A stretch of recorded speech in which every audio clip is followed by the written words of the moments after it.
Okay. It looks like it's going. Let me go back over to the ops, and then I'll just start from here. Okay. Let me go back to ops.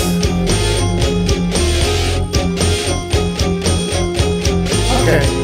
Okay. I'm ready to go now. So, thank you very much.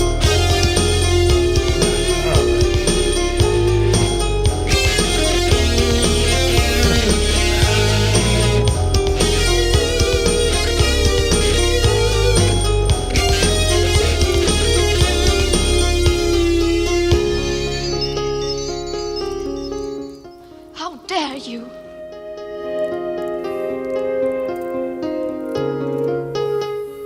Oh my God. And we're getting ready to go live. Welcome to Innovation FM. Let me get my announcer up here. It's running now? Yeah. Hi, everybody. This is the Godfather Soul, James Brown. I tell you, this business is on. My man is on. Check him out. This is the Godfather Soul, James Brown, saying stay with it and hit it. Well, okay. Thank you very much. Well, thank you, Mr. Brown, for that introduction. Sorry it took me so long to get this going. It's been an interesting and wow day here at Innovation FM, Innovation TV.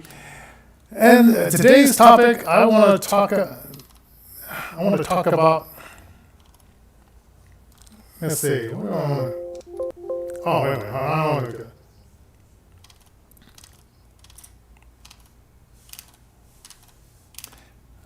Okay.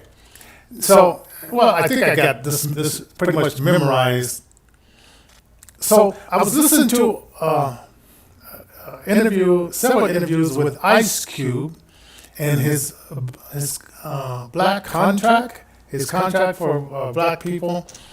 And I thought it was kind of interesting, and some of it I said, oh, okay, if these guys want us to vote for them, why not? Put together the contract and say, well, if you're getting something out of it, you're getting power, money, all the luxuries. Why not? Some of us voters get some. And so far, the Democrats have said, well, we'll give you free food. We'll give you free killing of your babies. We'll give you free housing in an area where criminality flourish. And a lot of people have, for like many years, all this stuff. And step by step, it's like, it's sort of like degraded like a lot of people, in my opinion, right? Oh, by the way, if you're just joining us, my name is Johnny J. I am the only blind TV producer here in Colorado. I own a radio station called Innovation FM, 24 hours, 7 days a week. And when you listen to it, request songs and send us emails like info at innovationfm.com. That's info at, and it's like the name of the Stevie Wonder album, Inner Vision, all one word, FM. And let us know what songs you like to hear. We're 90% Christian contemporary and 5% other, but it doesn't mean that, meaning ugly other, we'll put in a Cardi B song with her foul mouth or things of that sort. So we try to keep it family friendly for the public. So if you're going to request a song, and maybe that's kind of difficult in the days, maybe you want to go back to some old school songs where not so much foul language is in. So we do that. Also, I have a book out called 6 Shades of Blindness. 6 Shades of Blindness. And you can pick that up on Amazon.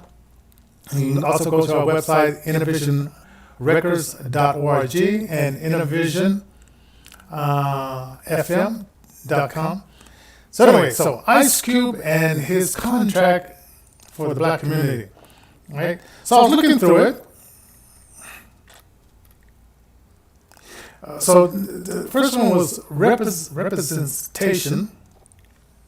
We'll say, okay, that's cool. You know, you got to be represented. And if you didn't know, about 29 black Republicans are running for different positions in the government, Congress and senators and things of this sort. And as I understand, Tim Scott is retiring this year. If I understand that right. So that means there'd be 0 in the House or 0. Well, they have the Black Caucus, but who are they? But Nancy Pelosi's puppets. So, okay, so representation. Okay, that's cool. Lending reform. Now, if you remember, you don't remember. If you ever studied the history of America and how they've done Black America as far as like lending, they will find any and all reasons why not to lend, and a lot of cases, the person didn't have wasn't able to build credit, wasn't able to get a hold of capital, and a lot of people like my dad was one of those people that you figure, well, in order to get a job, well, get a house, you have to work with the government, which paid and gave more benefits. So based on his income, my mother was a stay-at-home or working mom. So he went that direction, and she helped him put together the fill out the application, and she helped him get through the testing and all that kind of stuff as well. So lending reform, and they found that they were lending like, I don't know if it was like 10% to, well, maybe even less than that. Like maybe it was like to 2% to black people, and so we were only getting like 2%, if that, of the lending for housing. Then, and then, well, okay, we'll get past that a little bit. Federal funding. Federal funding is as I understand, they put out contracts and say, well, so many minorities, we want them to get in there. But ICE keeps saying, no, this minority means that if you're a woman, if you're Hispanic, if you're anything but, if you're LGBTQ, he says something specifically for the black. And I like this concept. He says, okay, we, at that time, back in the 60s, we represented 10%. This time we represent 13.4%. And he says, well, it should be, instead of 2% of the federal contracts being dealt out to the black community, not minorities. Because remember, minorities could be women, Hispanics, LGBTQ. He says, no, we want to get separated. We want to say descendants of slavery, black Americans. Right? And I listened to a lot of his interviews, and so I'm taking a lot of this from memory because I said, I want to really understand what this brother's saying. I had to listen to several interviews, Dr. Boyce, this other, the Breakfast Club, and other interviews to get exactly what he was saying, right? So federal funding, and I like that. 13.4% federal funding for contracting. I like, I can get behind that one. All right. And then for Federal Reserve, okay, I got to go back and read a little bit more on that one. But the 22 pages, or you can get the synopsis. You can read it for yourself. And with 74% of black students leaving high school without being able to read at above a third grade level, you think something's wrong with that? You think? Okay. Finance oversight. It is somebody to be over this because, when the cat's away, the mouse will play. Right. So there's some kind of oversight on dealing this out. Okay, I say okay, yeah, that's good. Data and credit. Got to build up a some credit here. I think he was talking about this one. He says like these children, black children, should be given like a $1,000 account and investing into that account. So, and then when they become 18, with financial training. With financial training, because you can even see with regular, like millionaire, billionaire, especially I was looking at Rod Stewart. Here Rod Stewart, he worked hard, made all this money, then he just hands it over to his son with no financial training to his son. And his son's going out, he's having a good old time, he's racing cars and doing all kinds of things like that, just having a good old time because it's daddy's money, and I got it so easy, just give it to me, just give it to me. And I really didn't have to understand money. Now, you can bet your last dollar, like Don Cornelius would say, and from Soul Train, you can bet your last dollar that Barron Trump is learning about finances. That all of Trump's son, somebody, whether it be Donald Trump himself, the wives, somebody taught finances in that family. And I think that's a lot with a lot of families, not only black families, but Hispanic, white, a lot of families, they don't learn about how to make that money work for you. And of course, Jesus says that the poor will be with you always. But if the government is having a playing ground with the poor, hey, leave the poor people alone because they got enough problems just trying to survive without the government playing extra games to make them even more poor and more beholden to them. So financial education is fantastic. A good book on that I read, Rich Dad, Poor Dad. I think his name was Howard Kawasaki. I don't remember the author's name, but he had his dad was a college professor in Hawaii, and he had a childhood friend that his father was an entrepreneur, and so he went back and forth to see what he could learn from each. And his father said, he says, well, how come they don't teach this in school? And the father said, because it's illegal to teach financial awareness in schools.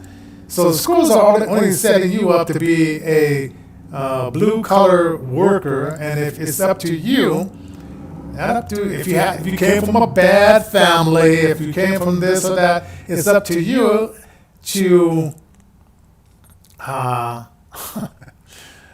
to get your education. And you can say, well, it's the white man's fault, it's my dad's fault, it's my mother's fault. My dad didn't give me enough hugs, my mom didn't give me enough hugs, they didn't give me enough Wheaties. No. Put all that aside, it would be great if everybody was from a fantastic, perfect family, but that's not the way the ball crumbles. And I've read many stories and heard many and met people that, they had to figure this out and get on the ball. And when they hand crazy money over to, prostitutes like Cardi B, and other gangster, murderous rappers, and and what I understand is that the life of a rapper only lasts for maybe 3 years if he doesn't diversify.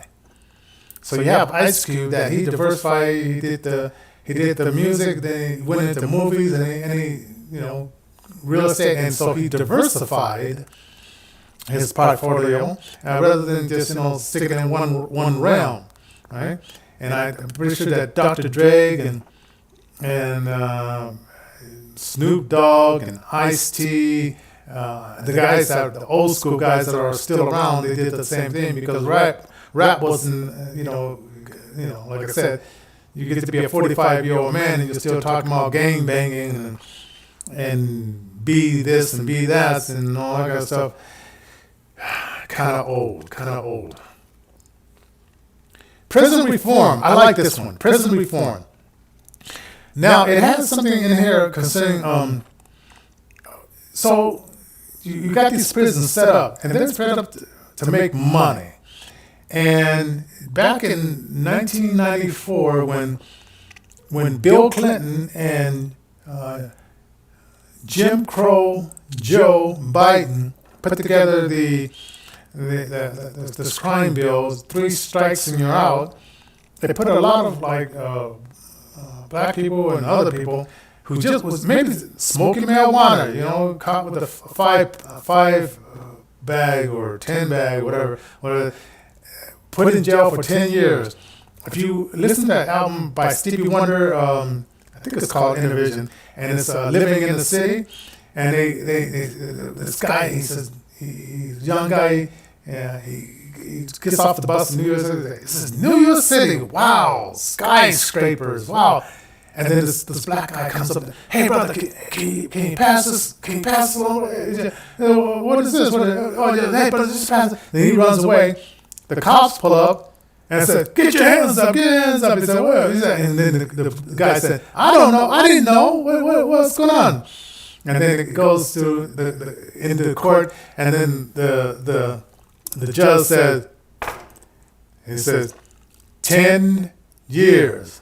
And he said, what, 10 years? And then the police guy is taking him to the cell, and he says, get in the jail cell, nigga. It's like, and he said, oh, wow. And he, boom, closes the gate, the prison gate. And he's in there for 10 years on a little, trip to New York. And the brother didn't care, he did that, he was passing it off to this guy who's innocent, and because he had poor representation. So how many people did that happen to where they got 10, 20 years, sometimes life for first-time defense, first-time offenses, right? And not to say that all of them were innocent, but and now Polis, which I'm surprised, our governor here, Polis, he said he admonished all the drug of these records of people who went to jail for marijuana. Now I think that should be done nationally, nationwide. I think that should be done nationwide, because now that the government found, we're making some good money off this marijuana, they took all the professional marijuana sellers off the street. Right? All the black and brown guys who knew how to really sling this stuff, and now business owners who are there now, and some of them are doing right. I have a friend that her cousins, they're from Cambodia. No, her husband's cousin from Cambodia. They decided they didn't want to do it the legal way, and then they got arrested for doing it the illegal way here in Colorado. So some people just don't learn. Hey, if you're watching this, share it, please. Share this, like it. Tell your friends about it. This is Innervision FM TV. My name is Johnny J. I'm the only blind TV producer in Colorado, and that's my claim to fame. I wrote a book called 6 Shades of Blindness. It's about my growing up experience, and then eventually I wrote the screenplay, and then got a bunch of my friends to play in it and write music for it, and we put it out there in 1991. So the book leads up to that. It comes out on December the 7th. Go give us a review and pre-order it, because it helps out a nonprofit and so forth. And plus, we're planning on doing an event on November the 7th. It's going to be a virtual. So email us at info@innervisionfm.com, info@innervisionfm.com, and get on our list, because you can't get into the concert unless we send you out the link. And we do ask for a little donation to help our nonprofit. And I need about 100 people to subscribe to my YouTube. So we can monetize this and get another stream of income. We are a 501c3 nonprofit organization. We've been around since 1994. Go to our website, innovationrecords.org, innovationrecords.org, and you find out more about that. All right, so criminal reform, I like that. Judicial reform that goes along with that, giving out these long sentences. Police reform. I was just looking at what police make here in Denver, Colorado. They make about $70,000 a year plus some change. I was looking at the doctors as well, because sometimes they have to patch up what the police do and what criminals do to each other and what criminals do to us citizens. And they get paid, and then the police, they get paid in Denver $70,000 plus some change. They're 28% higher than the national. Now the doctors, they get paid $158,000 plus some change. I think it was plus some change. They are considered to be 29% below the national average. So what if we, moved up the pay of the police there? And I like what IC was talking about, saying, okay, doctors have to have insurance, medical insurance. So if they kill somebody, if they destroy somebody's site, like they destroyed my site. Now they had good lawyers, and in that case, their lawyers were better than my father, my mother's lawyers, and so they got out of, dropping a check for Johnny. Okay,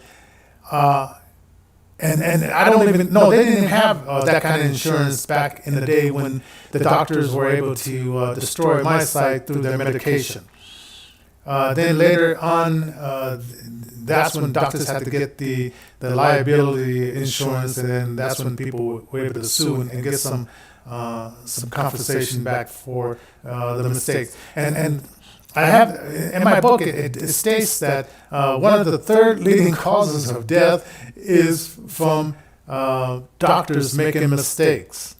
Right? So it's behind cancer. It's behind. There's another one. Go read the book. You'll read through it. All right.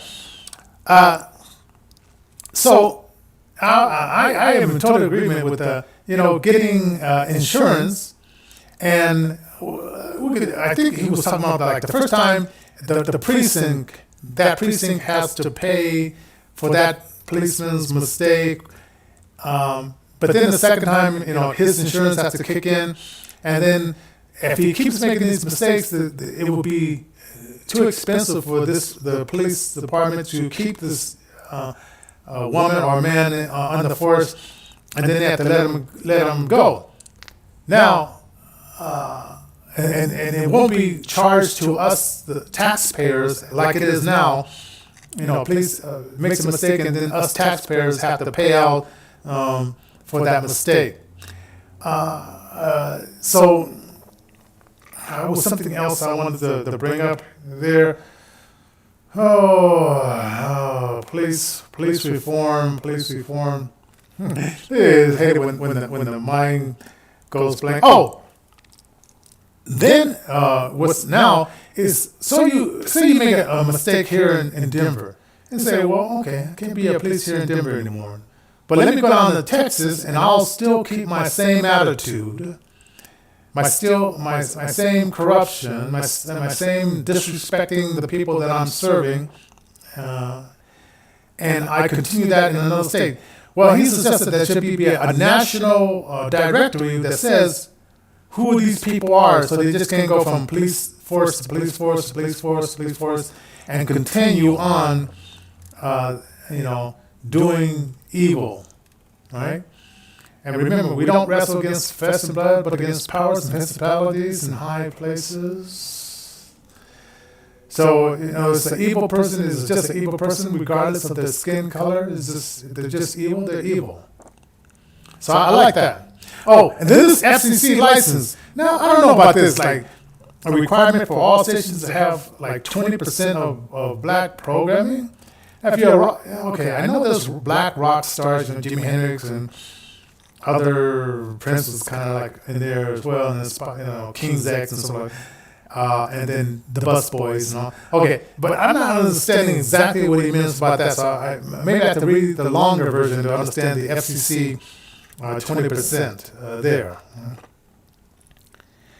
Confederate institutions. Now, people put the statues up. Okay, let's just put up matching statues of black people that have done fantastic things in the world. But if you forget the past, sometimes you are doomed to repeat the past. So if we get rid of all these people that were bad players, but they got us to a certain level, then what if we repeat that again?